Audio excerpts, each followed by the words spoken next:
People become worshipers right away because we have this gene in us, this worship gene, which was inserted into the human genome. We know this now because scientists have actually found the worship gene. You can turn it on and they can turn it actually off.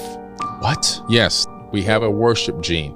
It makes us want to worship something outside of ourselves, when in true reality, we should find the power inside. And this was inserted by the Anunnaki, but it's happened around 200,000 years ago.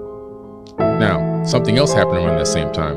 Chromosome number 2 in the human body was pulled out, fused together, and then 2 telomere caps are put on each end. Telomere caps have our genetic material that allow our cells to replicate. It has the biological buffer material in it. Now, when the buffer material runs out, that's when your body starts the death process. Now, around 200,000 years ago is when the tablets say this occurred at the Tower of Babel incident. Yahweh comes back and he sees the people building a tower into the heavens, and he gets pissed off and he destroys the tower, and he said, that's it. Man's years will be 120. They'll never live more than that. And I'm going to confuse their languages and separate them and spread them out all over the planet so they can't talk to each other. But in the Sumerian tablets, it was actually Enlil, who's Yahweh in the Bible. He comes back and sees this and he goes, oh man, these people are getting too smart. They're gonna realize they don't need us to rule over them. Then the years will be 120, shorten the lifespan. Before then, people were living for hundreds of years.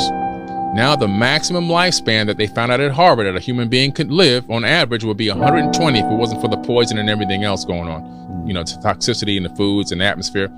If this truth was really told about our ancient past and what really happened, people would realize we've been altered, genetically modified, our lifespans have been shortened so that we can be subjugated and ruled over. We never lived long enough to really figure out what's going on. But by the time we figure it out, we're gone and another generation starts over from zero again.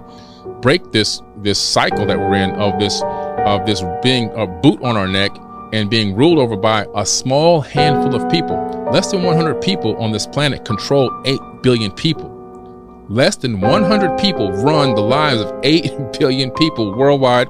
They know what you smell, eat, taste, touch, hear, think. They control everything you do.